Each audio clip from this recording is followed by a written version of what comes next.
Buenas tardes, buenas tardes a todos. Empezamos un nuevo directo aquí en la cuenta Jóvenes Católicos.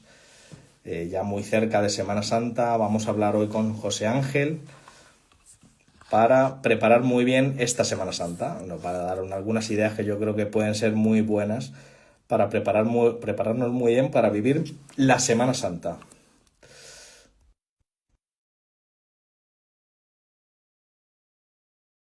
¿De dónde estáis viendo este directo? Y así rezamos por vosotros. Vamos a tener hoy directo con José Ángel. José Ángel Domínguez. José Ángel, por fin. Hola, muy buenas. ¿Qué tal? ¿Cómo estás?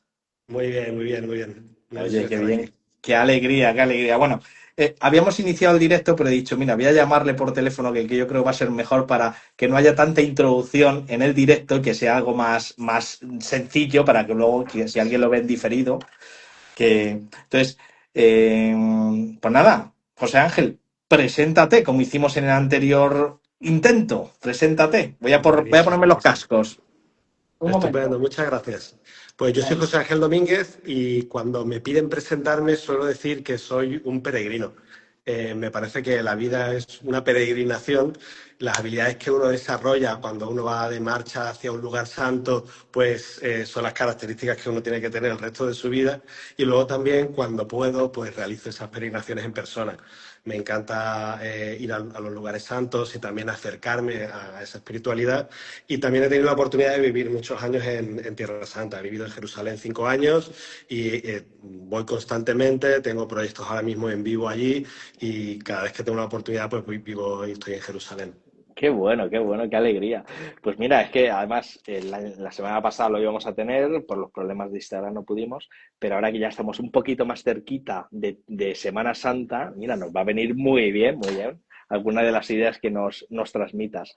El otro día también hablábamos, la segunda cuestión que queríamos hablar, aparte de la presentación, era, bueno, podemos rezar esa Ave María que íbamos a rezar por la paz, ¿no? O sea, en los lugares santos y en todos los lugares que están en guerra. Y ahora seguimos y te preguntamos por la situación, ¿vale? Buenísimo. Dios te salve María, llena eres de gracia, el Señor es contigo. Bendita tú eres entre todas las mujeres y bendito es el fruto de tu vientre Jesús. Santa María, Madre de Dios, ruega por nosotros pecadores, ahora y en la hora de nuestra muerte. Amén. Entonces, el otro día yo te preguntaba por cómo está la situación por Tierra Santa, tú aclarabas un poquito lo que es Tierra Santa y los lugares santos y nos ponías un poquito en situación, si quieres. Buenísimo. Pues bueno, efectivamente, primero, ¿a qué me refiero con Tierra Santa? En sentido estricto, nos referimos a los lugares que Jesús santificó con su presencia. Ahí estaría, por supuesto, el lugar de la Anunciación, que es Nazaret, el lugar del nacimiento, que es Belén, el lugar de su predicación, Galilea o Jerusalén, pero también Egipto. Jesús en la huida de Egipto, bueno, estuvieron de pequeño, estuvo viviendo en Egipto, o también alguna parte del sur del Líbano. Sabemos que Jesús estuvo predicando en Tiro y en Sidón, que son ciudades del Líbano. También al otro lado del Jordán, la actual Jordania, ¿no? Bueno, pues esos son lugares santos. Actualmente, pues muchas veces se dice Tierra Santa al referirse al Estado de Israel y a los territorios palestinos, ¿vale? En ese sentido también, bueno, hablando de la situación, pues no es una situación buena, ahora mismo está la situación muy mal, desgraciadamente, y tenemos constantes ataques. Además, alguno me preguntaba, bueno, pero ¿qué se prevé? No sabemos. La situación de incertidumbre es enorme, ¿no? Creo que con la situación política ahora mismo es que es muy difícil decir qué va a pasar dentro de 2 días, ¿no? Hace una semana, pues yo hubiera dicho, sí, yo creo que para Semana Santa el ritmo habrá bajado y se estará tranquilizando, pero no pongo la mano en el fuego ahora mismo, ¿no? Ya. Y específicamente en los lugares santos, bueno, pues ya se ha dado el aviso oficial de parte de la custodia de la Tierra Santa, que son de los franciscanos que custodian los lugares santos, que la mayoría de los oficios de Semana Santa pues tendrán lugar a puertas cerradas, ¿no? Ya. El Santo Sepulcro, la iglesia del Santo Sepulcro, permanece cerrada para los peregrinos.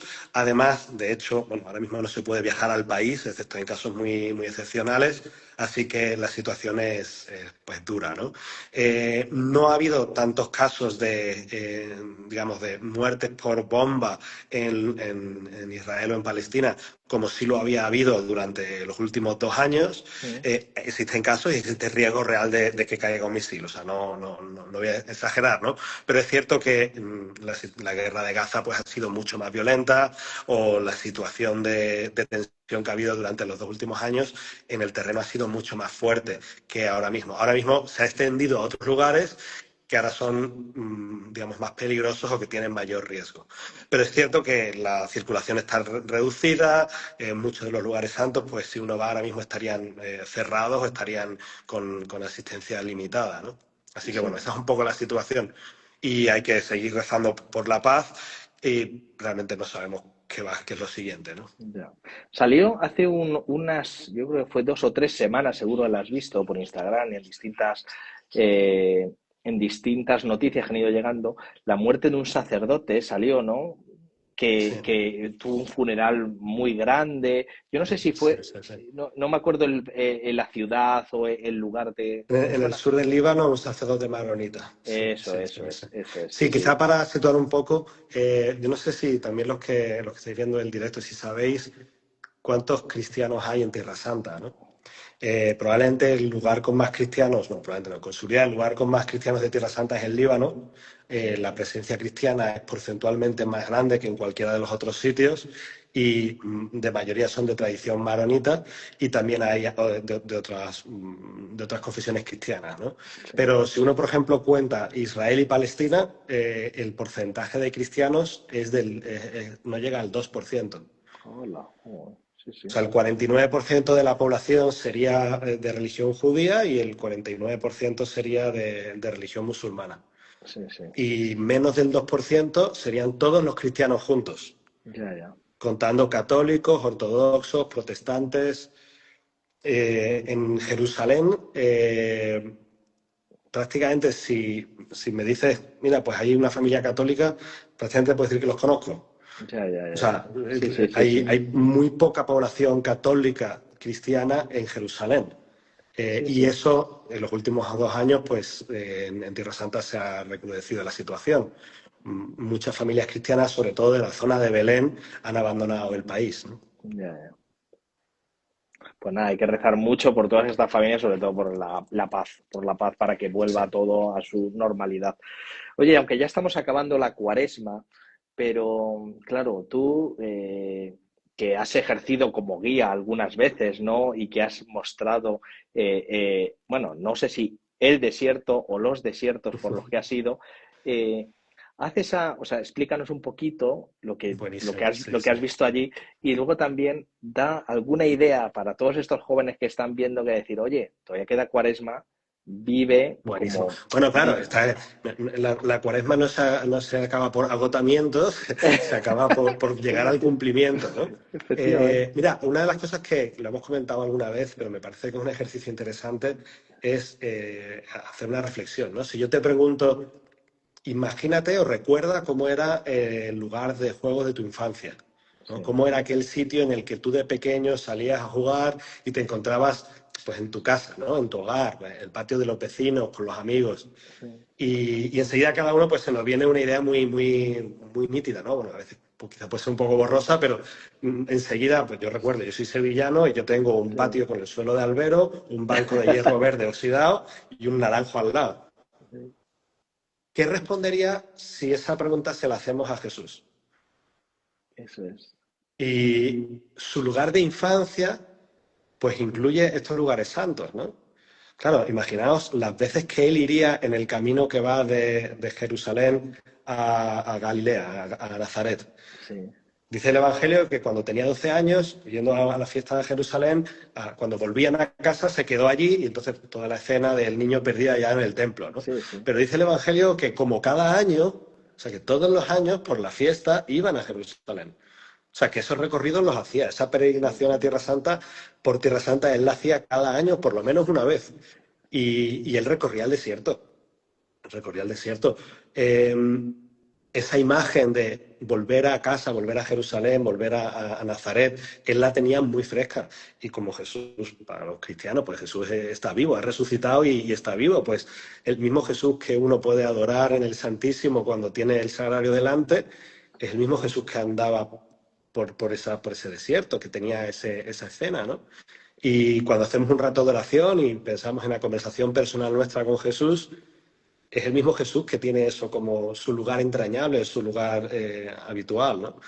Es cierto que el desierto de Judea es un poco inhóspito, ¿vale? A veces uno tiene la imagen de desierto como ese desierto de dunas doradas y de, ¿no?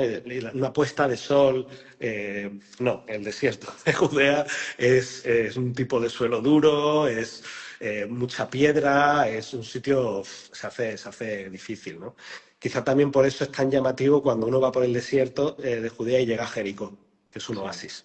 ya. La verdad es que yo recuerdo, la primera vez que fui a Tierra Santa con 19 años, una de las imágenes que se me grababa fue el desierto, ver que allá donde llega la mirada hay tierra, nada más. Sí, sí. Y luego, pasando por las rocas y por el desfiladero que hay del Wadi, en Wadi Kelt, llegas hasta Jericó y ves un trozo de tierra verde, ¿no?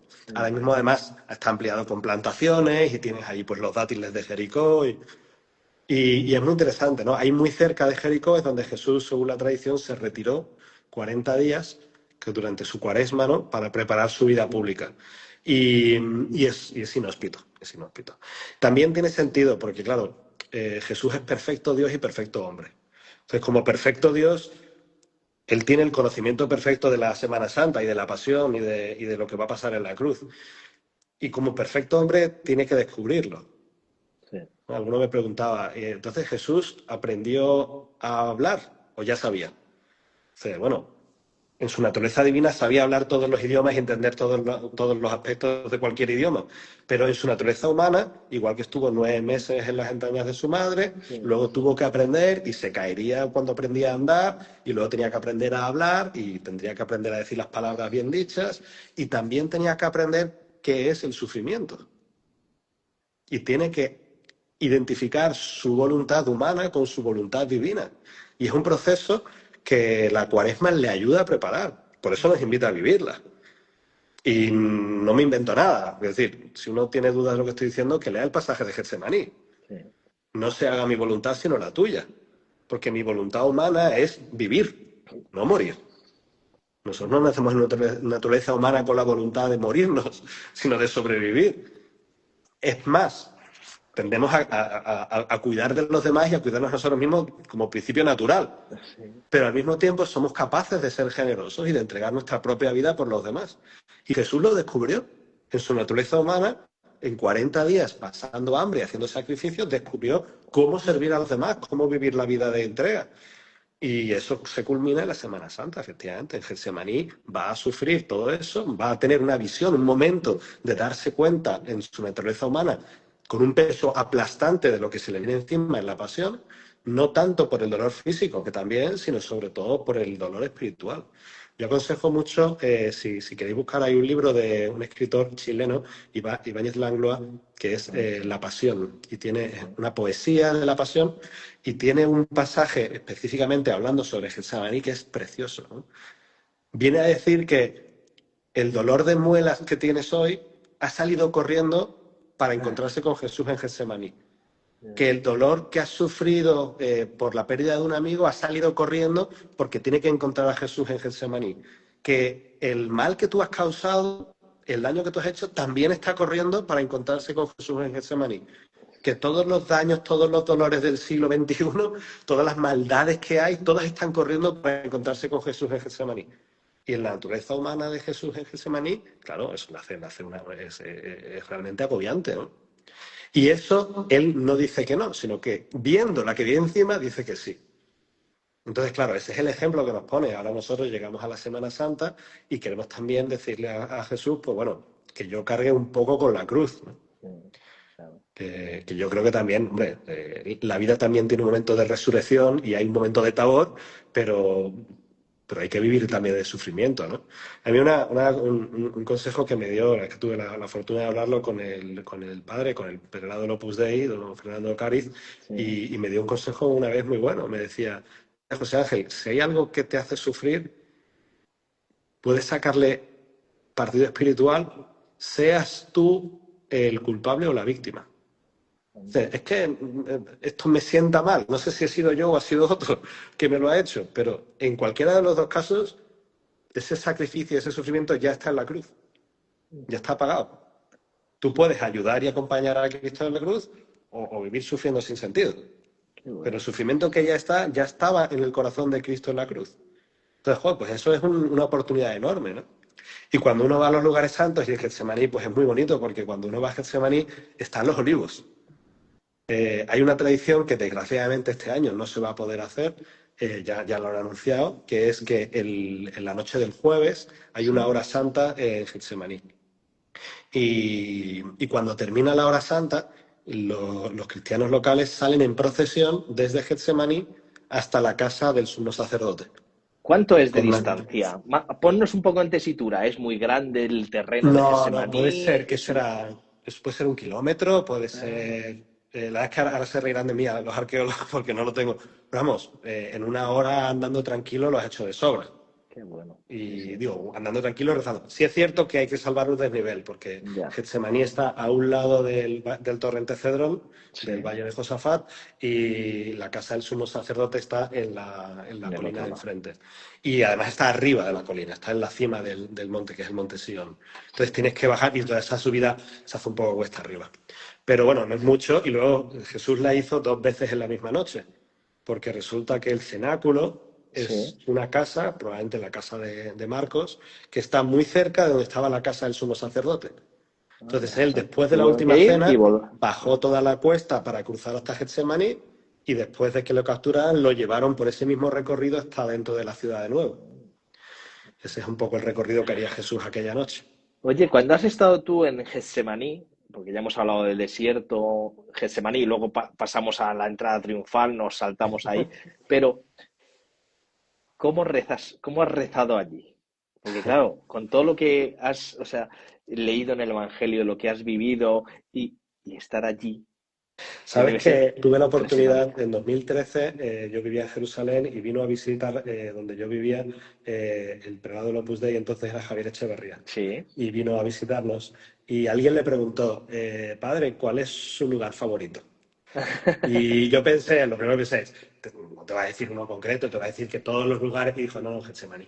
Qué Getsemaní. bueno. Y me hizo gracia, claro, luego me recordé que don Javier Echeverría hizo 3 años seguidos peregrinación a Tierra Santa, justo los 3 años más duros de la Intifada. Qué bueno. 2001, 2002 y 2003, donde no había peregrinaciones, donde no había gente yendo a visitar los lugares santos, era muy difícil, era peligroso. Más que ahora, dentro de Jerusalén había ataques con bombas continuos, Oh, explosiones, suicidas, o sea, había una situación muy dura. 2001, 2002 y 2003 fueron años tremendos, ¿no? Y esos son los años que él iba. Iba para acompañar a la gente del Opus Dei que está allí, a visitar a los lugares santos y acompañar a los franciscanos que están allí. De hecho, algunos de los franciscanos lo recuerdan con muchísimo cariño. Dice, el obispo que nos visitaba. sí. Y él iba allí a hacer su rato de oración. Una de las cosas que hacía don Javier Echeverría para rezar a veces es que tomaba un cuaderno y escribía su oración. Anda. Media hora escribiendo, haciendo sus oraciones por escrito, ¿no? Luego, claro, luego vi que había publicado un libro que se llama Getsemaní, Sí. Muy bueno, con, muy con su bueno. propia oración. Entonces, yo eso lo he utilizado mucho. He tomado ese libro, me lo he llevado, me lo he leído varias veces y lo he utilizado mucho porque es una oración muy profunda, muy, muy, muy espiritual, muy, digamos, no es recomendada quizá para todo el mundo, pero a mí me encanta. Qué Y bueno. luego, a nivel más popular, digamos, una de las cosas que más me interesa de ese lugar santo es tiene su tradición histórica, ¿no? Todo el Monte de los Olivos, que está en ese lado de la Sí. colina, está lleno de olivos. De hecho, todavía a día de hoy tiene muchos olivos.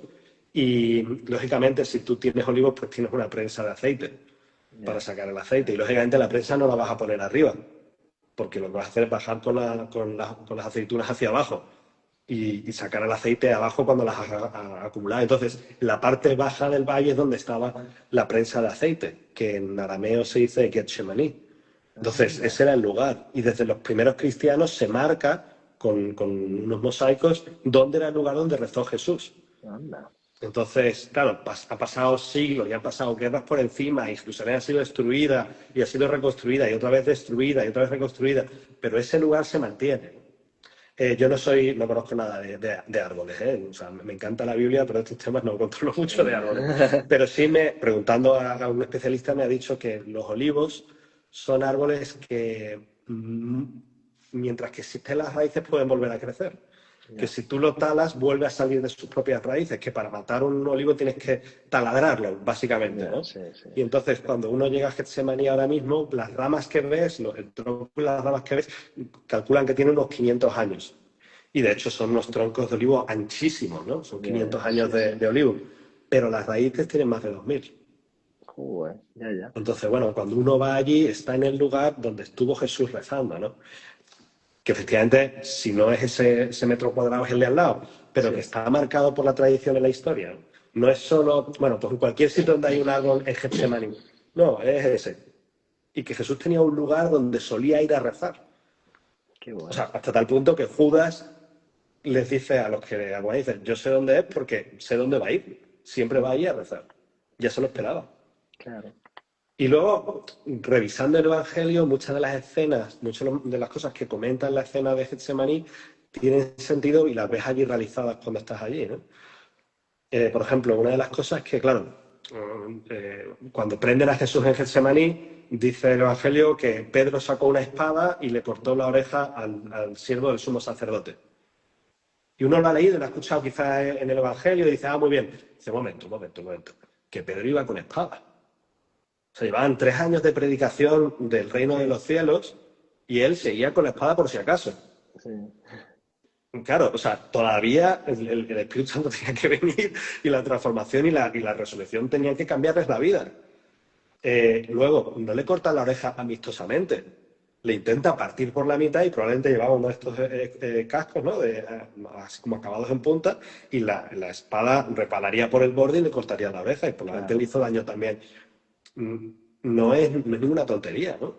Y que a partir de ahí salen corriendo los discípulos.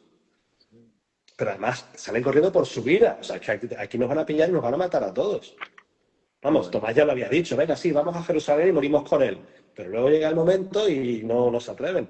Claro, no se atreven porque quizá pensaban, sí, vamos con él, pero llevamos las espadas. Dice, no, es que tienes que entregarte.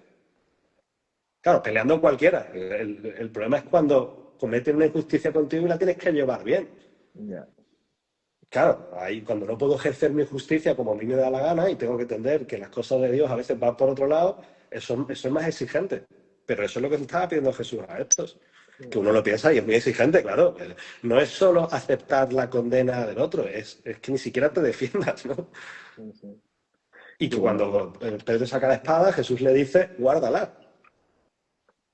Y luego es curioso, ¿no? Y si quieres pasamos al siguiente sitio. Ya en la casa del Sí, sumo sacerdote, eso está también en el Monte Sión, cerca de la zona noble, donde estaban las casas nobles, y allí, con nocturnidad y alevosía, unos cuantos del Sanedrín, probablemente no estarían todos, se han juntado para declarar culpables sobre la marcha, ¿no? sí, sí. Fíjate, dice el Evangelio de Juan que ellos habían decidido no capturarle por la Semana Santa, en la Pascua, porque había mucha gente y no querían el alboroto. Ya, Pero se ve que, vista la oportunidad que les presentó Judas, la tomaron. Y entonces no estaba nada preparado. Sobre la marcha se juntan unos cuantos, los juntan por la noche. Yo creo que la película de Mel Gibson eso lo representa muy bien, ¿no? Aunque ahí sí que lo pinta como algo que ocurre en el templo o en las dependencias del sí, templo, era probablemente la casa privada. ya. Y en el jardín estaban pues calentándose los siervos, ¿no? Y Pedro intenta entrar, pero es curioso porque Juan ya está dentro. El grupo de los que acompañan a Jesús es de lo más variado. Sí, Fíjate, tienes fariseos, San Pablo, educado a los pies de Gamaliel, que era el jefe sí, de los fariseos. Luego tienes publicanos. Mateo era sí, de los recaudadores de impuestos. Luego tienes celotes. Los celotas eran guerrilleros, eran sí, sí, antirromanos nacionalistas. Y si te pillaban en un callejón, acababan contigo. sí, Y sí, ese era Simón el Celota. Luego tienes probablemente de los saduceos. Los saduceos son los que controlaban el servicio en el templo y eran de familia sacerdotal muchos. Y probablemente uno de esos era Juan. No hay un momento definitivo en el que puedas decir seguro que Juan el Evangelista era, pero muy probablemente sí, porque en la noche que prenden a Jesús, él estaba en casa del sumo sacerdote como por su casa. Ya. Voy a decir, como Pedro por su casa. No, Pedro no podía entrar y necesitaba ayuda de Juan. Que era conocido, claro, claro. Claro, era conocido el sumo sacerdote, porque él probablemente era también del grupo de los saduceos. Ya, ya. También cuadra porque, fíjate, dice el Evangelio que cuando Juan estaba con otros discípulos, ellos eran discípulos de Juan el Bautista. Ya. Sí, sí, Antes de que llegara Jesús, en el bautismo, sí. él era un discípulo de Juan el Bautista, y Juan el Bautista era sacerdote. Era sacerdote porque era hijo de Zacarías, que era sacerdote, hijo Sí, de sí. Isabel, y los dos eran levitas, hijos de la tribu de Leví, de la familia sacerdotal. Y Juan Bautista era de familia sacerdotal, y Juan el Evangelista era uno de sus discípulos, Sí, que vivía en Galilea porque los sacerdotes vivían dispersos por todo el país, ¿no? Igual que el propio Zacarías vivía en Ain Karem. Entonces, esa diversidad también se representa ahí y además es utilizada por Jesús o por la providencia para acercarles, ¿no? Pedro consigue entrar en la casa del sumo sacerdote porque Juan está dentro, y Juan está dentro porque él puede entrar por allí cuando le dé la gana en casa del sumo sacerdote. Y entonces, todo lo que estoy diciendo son conclusiones a partir del propio Evangelio. O sea, eso lo pone ahí, ¿no? No es que haya estudiado arqueología o que hayamos encontrado otros documentos históricos, eso lo pone. Pues. qué bueno, qué bueno. Y ahí fueron las negaciones y luego ya el juicio y vamos a un momento en el cual mucha gente, bueno, yo vi con jóvenes la película de la Pasión y en un momento dado, un chaval que no la había visto nunca, ni sabía que existía esa película, la vio y en el momento de la flagelación, pues no sé, llevaban ya 10 12 azotes, dijo, que pare ya. Digo, no, es una película, o sea, no puedes. Dice, Sí, pero sí, ¿y sí, sí. por qué? ¿Y por qué tanto? Entonces, tú que has estado allí, lo has explicado y lo has vivido, lo has visto el Sí, lugar. sí, sí. Sí, en la película representan, o sea, hay cosas que se explican, hay cosas que el Evangelio no detalla, ¿no? Ya, El Evangelio no explica los motivos de esto. De hecho, cuando da el motivo de la flagelación, da tonos distintos cada uno de los cuatro Evangelios, ¿no? ya. En alguna de la narración parece como que Pilatos quiere flagelarlo para no tener que crucificarlo. Ya. Parece que es como, bueno, mándalo flagelar y ahora cuando salga flagelado digo, aquí lo tenéis, ¿vale? O sea, ya ha Un pagado, ya castigo, ya está, está. ¿no? Tranquilo. En otro no, parece que cuando ya está condenado es cuando lo flagelan. Es decir, sería como, bueno, ya está entregado a los soldados pueden hacer lo que quieran y van a pasarse un buen rato, porque había Ya, una crueldad infame, ¿no? Lo que sí representa muy bien la película, un poco un tema místico, ¿no? Es cómo el diablo entra ahí, ¿no? O sea, mm, el disfrute del diablo por la crueldad con Jesús. O sea, ya, cómo es en un momento en el que innecesariamente, si lo vais a crucificar, ¿para qué lo flageláis? claro. Por ensañamiento, por la burla. Bueno, pues eso es ese es lo que el diablo disfruta, ¿no? Y lo representa muy bien con esa imagen cruel, ¿no? Lo que sí sabemos por la parte histórica y arqueológica es que eso de la flagelación era habitual. Además hay una diferencia muy interesante porque existían los latigazos también como condena de parte del Sanedrín. Sabéis que, bueno, en tiempos de Jesús la cuestión jurídica estaba bastante debatida, porque por ejemplo, si una mujer era atrapada, descubierta cometiendo un sacrilegio o un pecado, una adúltera, la podían apedrear y matarla, según la ley de Moisés. Pero a un hombre no. Si pillaban a un hombre, tenían que juzgarlo, pero no le podían condenar a muerte. Ya, Para condenar a muerte a un hombre había que pedir permiso a los romanos. Los romanos no les dejaban a un hombre, a un ciudadano de ese país, que ellos mismos lo ajusticiaran. Tenías que hacerlo pasar por el procurador. Por eso a la mujer adúltera se la llevan para apedrearla, aunque al final no la apedrean, pero en cambio a Jesús no lo pueden matar. Ellos ya la han condenado como blasfemo, pero ahora lo llevan a Pilatos para que él confirme la sentencia. ¿Qué pasa? Que Pilatos no va a condenar a nadie por ser blasfemo. ya, Entonces el Sanedrín tiene que inventar una acusación distinta y le dicen, no, es que se ha hecho igual que el César, porque él dice que es un rey. claro. Entonces empieza esa discusión sobre si Jesús es rey o no, y Pilatos en el fondo le importa un pepino, él lo que no quiere es la revuelta. Y hay gente que ha sido un poco cruel con el pobre Pilatos, no es pobre, ¿no? Pero, porque él tuvo su culpa, pero es cierto que la revuelta era muy inminente. Ya, De hecho, hubo una revuelta poco después y luego otra guerra civil con los romanos. Los judíos se rebelaron contra los romanos en el año 70 y acabaron con las legiones romanas, y otra Ya, vez en el año 130. O sea, no era ninguna tontería, no era, bueno, me lo quito de en medio y ya está. Él tenía miedo de que el populacho se le rebelara y acabaran con él. Y ahora, cuando hacen eso, resulta que dentro del judaísmo existe una opción de una condena de latigazos, digamos, pero está muy medido. No puede sobrepasar una cantidad. ya, En cambio, los romanos no tienen límite. Se dice que en la tradición judía tienen que ser 50 latigazos y dan 49 porque si te equivocas contando no te vayas a pasar, ¿vale? Siempre ya, ya, manteniendo el sí, sí. límite. En cambio, la ley romana no tiene límite, es hasta que se cansen los que te ajustician, ¿no? Joder, Y de hecho hay mucha gente, por lo que dicen los especialistas, que muchos de los flagelados morían ahí. ya, O sea, eso eran. Y además no eran latigazos con un látigo, era con un flagelo, que además de tener la hoja del látigo, estaban acabados en piezas para desgarrar, que eso también la ya, ya. película lo representa muy bien. No es solo el latigazo del golpe digamos, de la- del hilo, digamos, sino Sí, también piezas que eran o de trozos de la hierro correa, o de la huesos. correa, eso es, de la correa. Y eso te agarraban mucho, ¿no? Bueno, cuentan la anécdota de cuando se estaba grabando la película que el actor que hacía de Jesús, Jim Caviezel, Sí, recibió, él tenía una placa metálica donde iban golpeándole, pero uno de los látigos se fue y le dio. Y dice que, claro, vio las estrellas por un trozo de uno, ¿no? Y ya no bueno, podía más, tuvieron que parar el rodaje. Entonces él mismo dijo luego, pues imagínate lo que debió ser aquello, ¿no? claro, la realidad. Y luego ya pasamos a la Vía Dolorosa. Tú que has estado por allí, ¿cuánto puede ser de distancia, de Eso sí son, desnivel? ¿Cómo es es? 1,2 kilómetros de recorrido. El Claro, y recorrido eso parte con una desde. cruz, Sí, cansado, agotado, flagelado, ¿no? O sea, sí, sí, sí.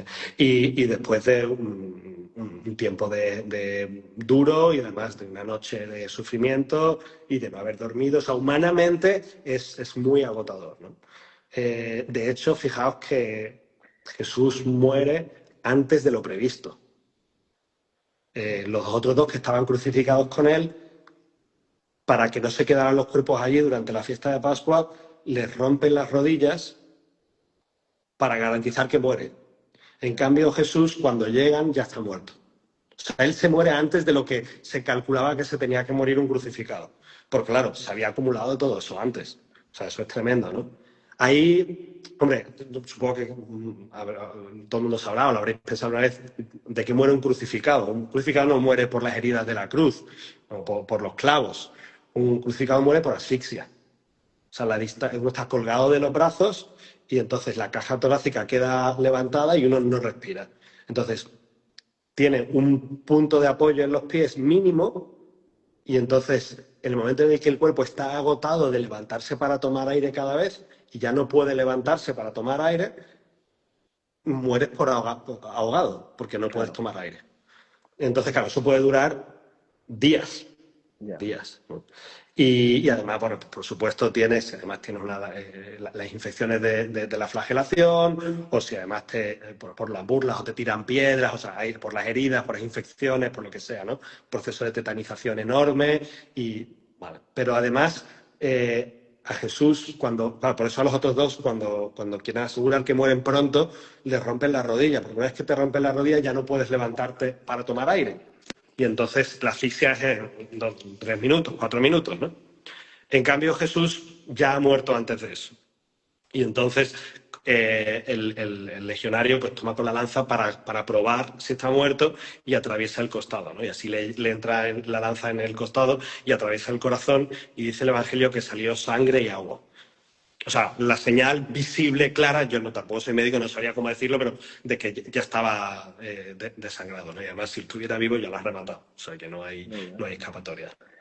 Oye, cuando has tenido grupos, has hecho la visita, la gente en todos estos sitios que hemos ido hablando, en el Cenáculo, por ejemplo, o en la Vía Dolorosa, o sea, ¿cómo lo viven? ¿Cómo participan? ¿Qué has visto tú allí? O sea, cuéntanos Mira, es algún. muy interesante. Yo, más que ir con grupos, porque yo no hago turismo o no hago peregrinaciones en el sentido tradicional, los proyectos que yo organizo son proyectos de desarrollo personal donde hay una oportunidad de encuentro con el Señor. No es un grupo autobús, iglesia, Sí, sí. hotel, ¿no? No, Pero sí cuéntanos que un poquito, venga. Sí, sí, pero sí que es verdad que hacemos tiempo, por ejemplo, nosotros hacemos mucho más recorridos a pie. Hacemos, Claro. vamos a Belén andando en autobús público, o sea, entramos por los sitios, vamos por Galilea andando, hacemos un trozo largo del camino de Maús andando. La idea también es dedicar tiempo, ¿no? Entonces, muchas veces una de las cosas que aviso, que sí que creo que es bueno que la gente lo sepa antes de ir, es que hay lugares que exteriormente son muy buenos, muy fácilmente conectables con la vida de Sí, Jesús o con el Evangelio. Por ejemplo, el mar de Galilea.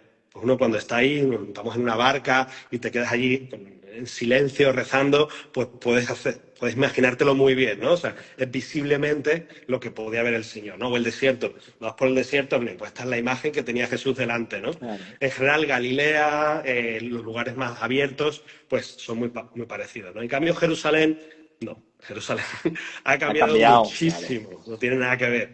O sea, por ejemplo, el Santo Sepulcro está dentro de la ciudad actual, pero en tiempo de Jesús estaba fuera. Ya, El cenáculo está fuera de la ciudad, pero en tiempo de Jesús estaba dentro.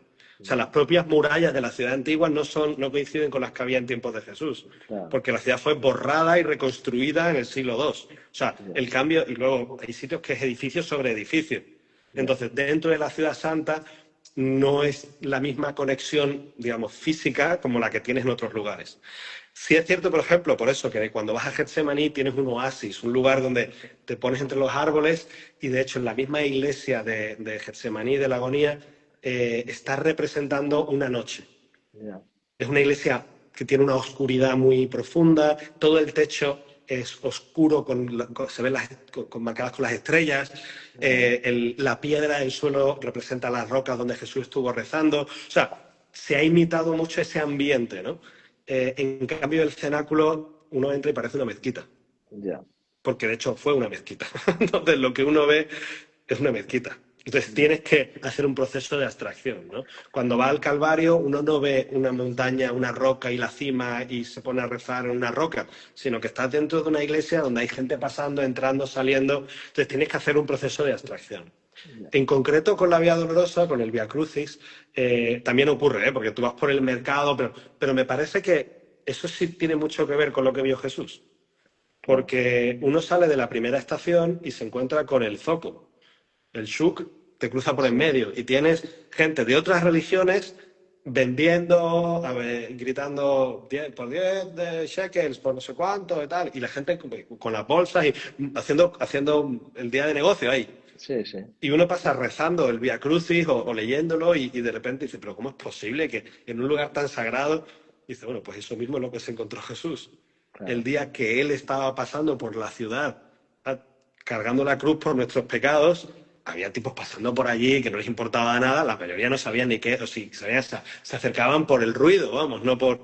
fíjate que el mismo Simón de Cirene venía de trabajar del campo y le pillan por ahí, intenta escaparse y no tengo nada que ver con este hombre, y dice, no, ven para acá, y claro, entonces, cuando uno hace el Vía Crucis en Jerusalén a día de hoy, pues puede ver ese ambiente de por qué no están rezando, ¿no?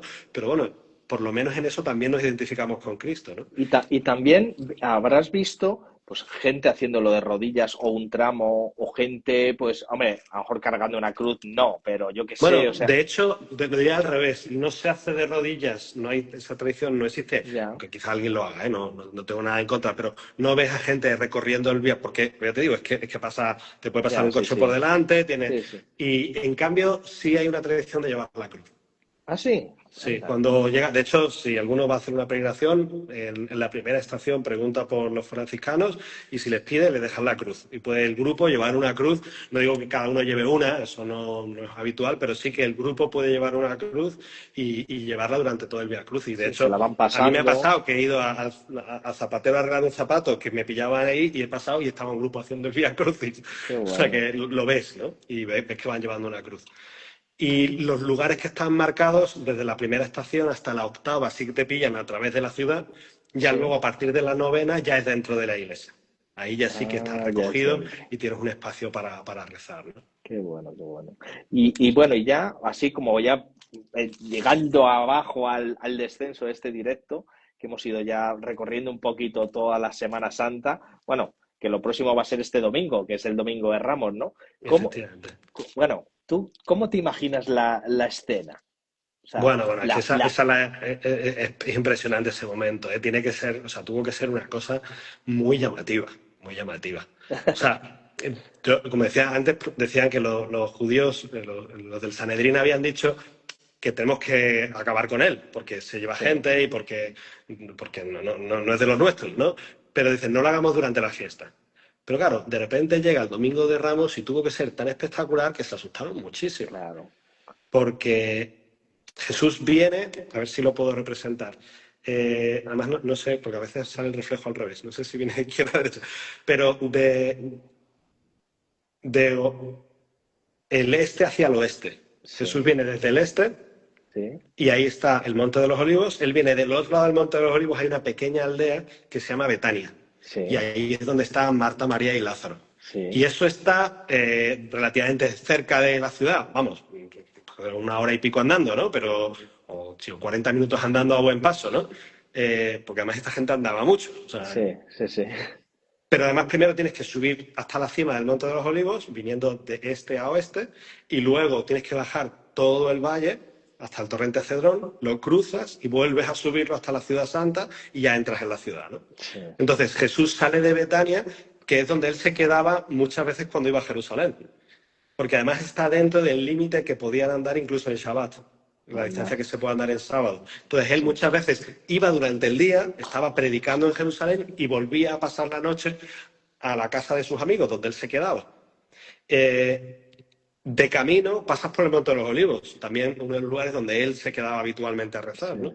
sí, Y además ahí es donde también Jesús recitó el Padre Nuestro, probablemente. Dice, hay gente que dice que probablemente lo recitó varias veces, no solo una vez. No es sí, que una vez solo lo dijera ya nunca lo volviera a repetir, sino que se ve que era la oración del Señor, ¿no? Pues una de las claro, veces sí que fue allí donde se lo enseñó y entonces se recuerda justo en el Monte de los Olivos. Y llegando a la cima del Monte de los Olivos, ahí es cuando manda a traer al burro sí, el borrito, sí, al pollino y lo montan y entonces el pueblo espontáneamente comienza a darle alabanzas. Claro, eso incluso para los discípulos sería muy chocante, porque Jesús primero había rechazado cualquier tipo de alabanza, ¿no? sí, Incluso dice un momento que, que ya habían creído en él en Galilea, que lo iban a nombrar Mesías y que lo iban a llevar a Jerusalén, y él se escapó, se quitó de sí, en sí, medio.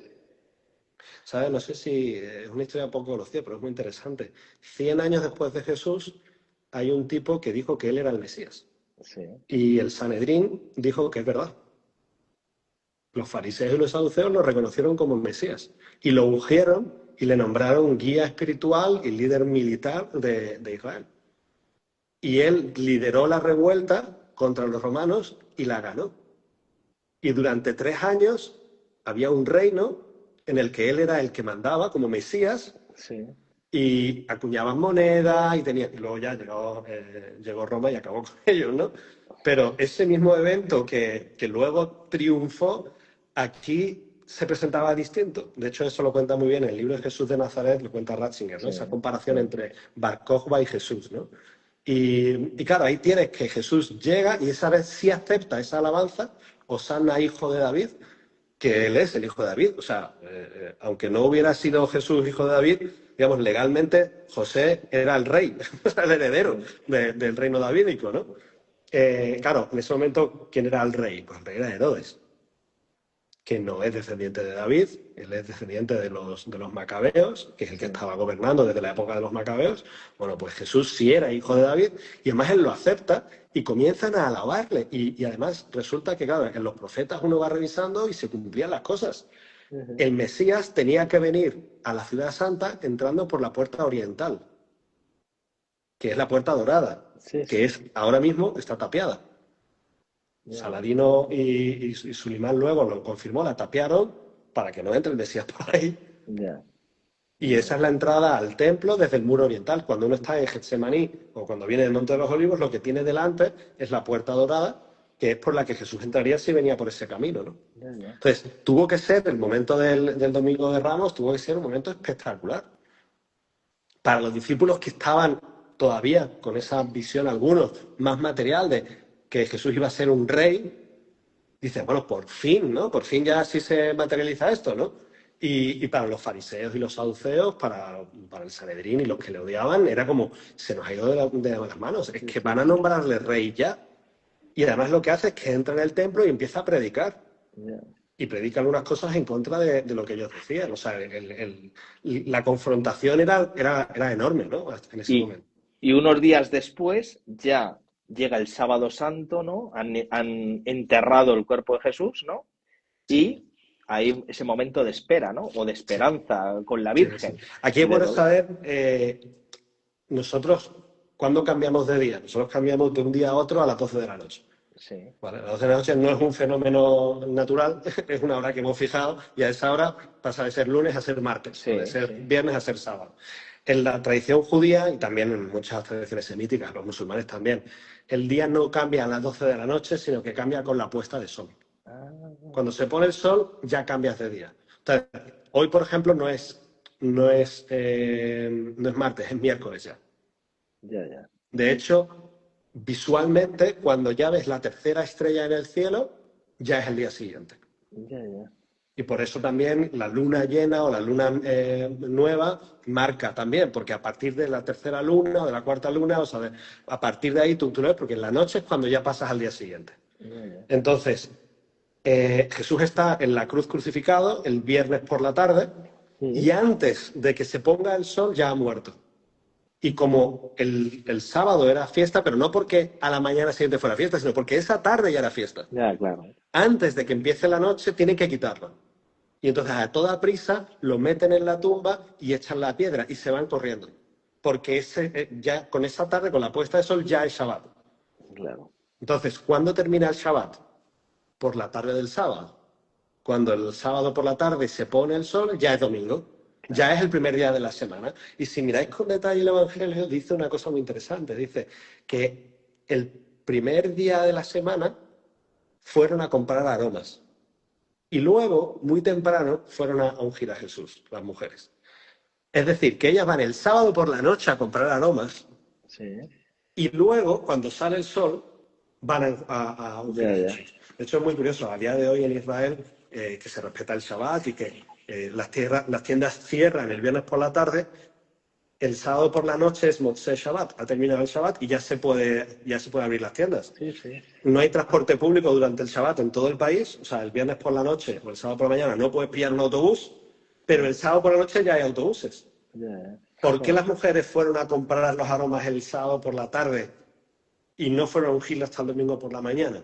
Bueno, probablemente porque uno es de noche y no tienes la seguridad de que alguien te proteja ahí fuera, porque estás dentro de la ciudad, pero la tumba está fuera. Y la otra es probable que incluso estuviera la puerta de la ciudad cerrada.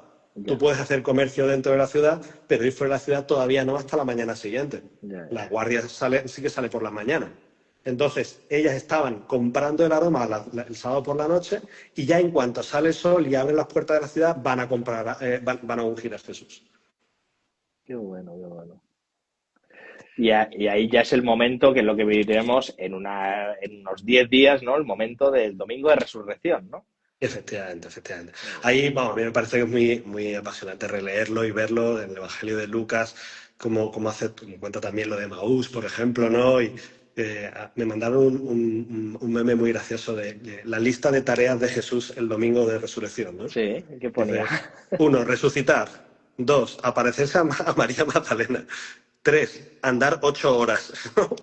Sí, Porque claro, Jesús el domingo de resurrección resucita en esta noche del sábado al sí, domingo, no se sabe, porque es el secreto de la historia del misterio de la resurrección, porque nadie estaba presente en el momento de la resurrección. Lo que vimos sí, es a Jesús resucitado. Lo que vieron fue a Jesús resucitado, pero ellos no vieron la resurrección tal cual. Pero por la mañana Jesús ya resucitado, sabemos que se le aparece a María Magdalena, eh, y luego, digamos que pierde el tiempo acompañando a dos discípulos que le han abandonado. sí, sí. O sea, los dos que no están en el cenáculo esperándole, se les aparece y les acompaña durante horas andando. Y además tiene que soportar que le digan, no, es que esto no merece la pena, es que esto es una pérdida de tiempo, que yo también pensaba que esto iba a ser, pero esto no va para ningún lado, así que nos volvemos a casa, ¿no? Y Jesús les dedica tiempo a ellos, ¿no? Hablando una vez de liturgia con un especialista, me hizo una cosa muy interesante, ¿no? Uno me decía, no, pues claro, la misa cuándo se ha inventado, ¿no? ¿Cuándo se inventa la misa? Y dice, bueno, pues la misa como la conocemos, hay gente que dice del siglo III o del siglo II, y dice, no, no, no. La última cena es la primera misa. El sábado no hay liturgia, pero el domingo que hace Jesús, celebra la Eucaristía.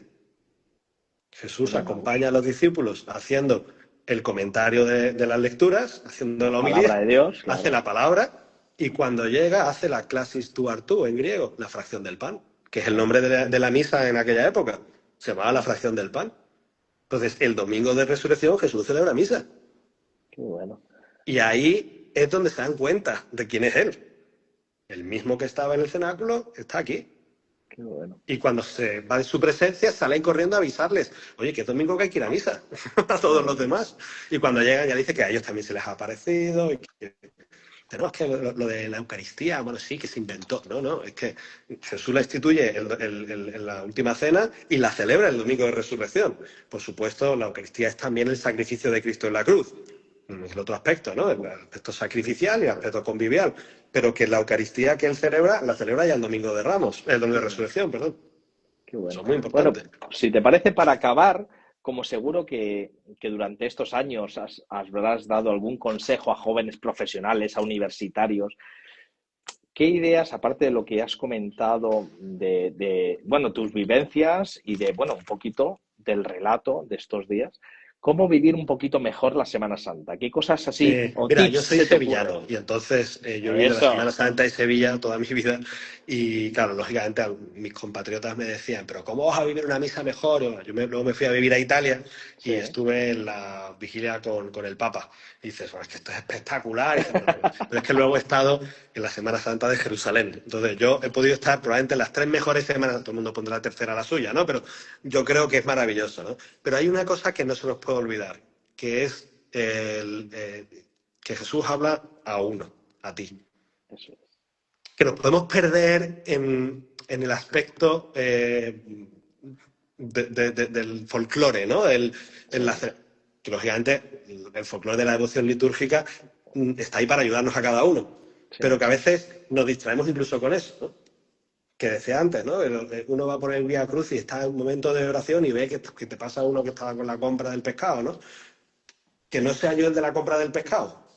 sí. Entonces, que cada momento pensemos, vale, pues Jesús conscientemente, cuando celebraba ese momento, pensaba en mí.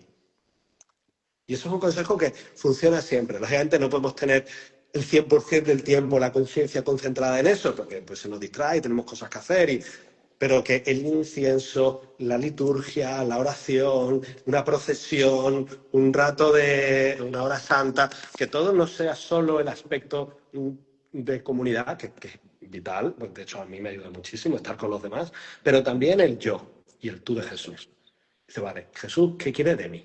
Lógicamente, lo que te va a decir es lo que les dijo a los discípulos: ve y predica. Eso es lo que va a decir. Pero primero la conversión personal, ¿no? Igual que Jesús no hace el domingo de resurrección, se va a hablar con el que lo necesitaba.